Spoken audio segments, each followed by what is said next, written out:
Herkese salam. Hər vaxtınız xeyirli, gününüz uğurlu olsun. Bugün sizə telefonlarda son zamanlarda yaranan reklam problemlərinin həllinin yolunu göstərəcəm. Dünəndən qaynanamın telefonuna ara vermədən reklamlar çıxırdı. Keçən ildə belə bir problemlə qarşılaşmışdıq. Bu ildə yenidən təkrarlandı. Bəzi proqramlar var ki, o proqramı yüklədikdən bir müddət sonra reklamlar ard-arda çıxmağa başlayır. Bir neçə videolara baxdım, müxtəlif üsulları yoxladım. Amma nəticə olmadı. Yalnız bir proqram işə yaradı. İndi isə necə həll etdiyim izahına keçək.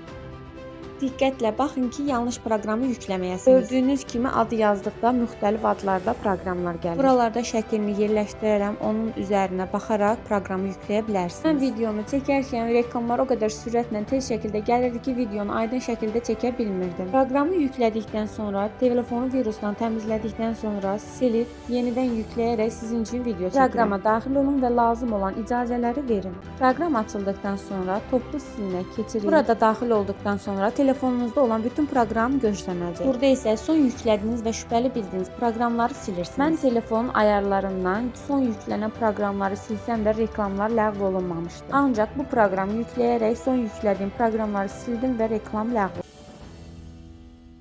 Artıq saniyələr içində reklam gəlməyəcək. Burada isə video izləyərək öyrəndiyim, işə yaramayan proqramları silirəm. Yalnız bu proqramı yükləməniz kifayətdir. Kanalıma dəstək üçün abunə olmağı, fikrinizi mənimlə şərhlərdə bölüşməyi unutmayın.